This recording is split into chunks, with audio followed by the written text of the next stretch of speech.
Hello, everyone. I'm Rob Smith in Chicago from the In the Black VTF here at T3Live.com on a Friday afternoon in July. And right when we looked like the end of the world was coming, baby, yeah, America comes roaring back. Nice big rally today, and a lot of the concepts I talked about this morning played out, and I'll show that to you in just a second.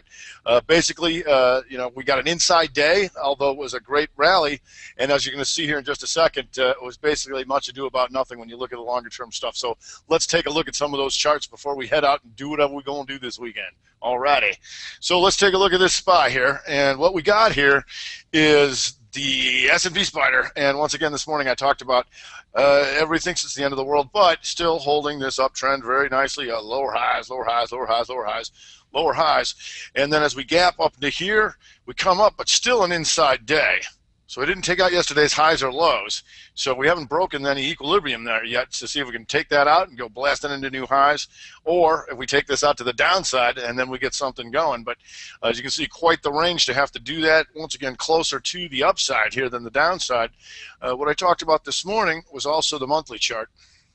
And you'll notice the monthly chart once again for July opened at 196.19, and we're slightly below that yesterday, but we came back in, and if you take a look at the 15-minute, you'll see what a monthly defense looks like. Here's your 196.19er right here. We gap back up, green on the month. We hold, we rally, and we make it all the way back up. So I was like, oh, what a wild week. Oh, really? The SPY opened the week 197.61. We closed it at 97.70. So a gain of 9 cents from Monday's opening seems like nothing. However, you've got this hammer formation here, and potentially when you get the hammers towards the highs like this one here, that can lead to more momentum. Anybody got short yesterday and didn't cover and head out for a 3-day weekend is going to have their lunch handed to them when they come in. But what we want to also look at when I talk about intraday trading is that you want to watch the 60, and I can't reiterate more than that today.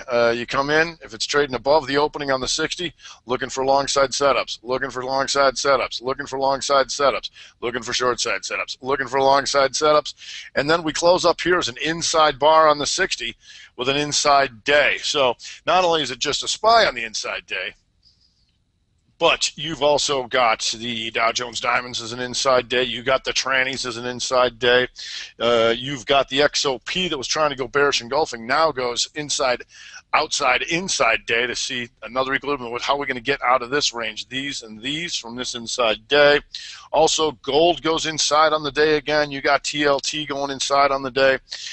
You've got the home builders XHB could be interesting here as it tries to approach toward the bottom of the triangle here on an inside day.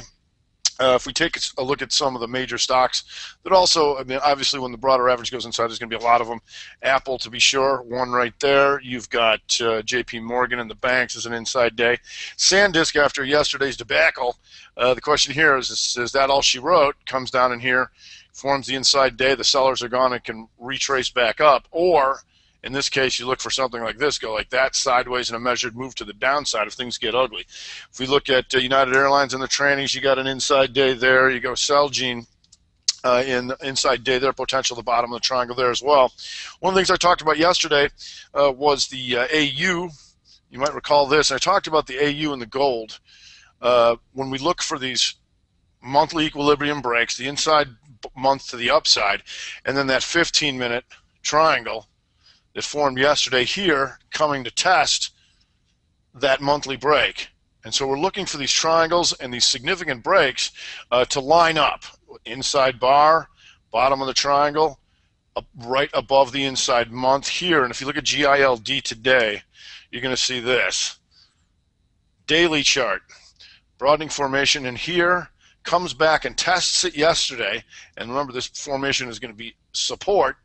But we don't know that until we come in today until it starts moving because it's going to break.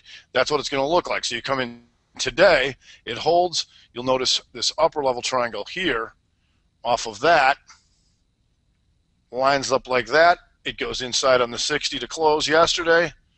And what do you know? Same deal. Bam! Straight like that. So that's how we use those to put together. Finally, obviously, with the SPY basically a doji on the week, there's plenty of inside weeks, and I talked about that this morning. So going forward in the Dow, you can look at Procter & Gamble's an inside week, Home Depot's an inside week, Walmart is an inside week, you got Chevron as an inside week. All these things need to break one way or the other. Techland, you got some fun with Netflix as an inside week, and LinkedIn seemingly doing nothing, but next week we're going to find out. Even Costco here, inside week. So that's going to do it for this week. And but a lot of the things I talked about in the last few days here in the webinar, what I talk about in the VTF, you can see here how it plays out. And I was on the VTF, the main VTF, all day long trying to help people understand more of the concepts that I teach, trade, and talk about, and seeing how it plays out. So hopefully everybody had a good time today. Certainly had a good week of trading, a little bit more extra volatility, but they bring them right back up. Just tried to hit them again, didn't work. So America is still #1, and we're looking at inside day and the breaks of those inside days to give us an indication of which way we're going next week. That's going to do it for this week. This weekend, everybody have a great weekend. I'm Rob Smith in Chicago for the In the Black VTF here at T3 Live.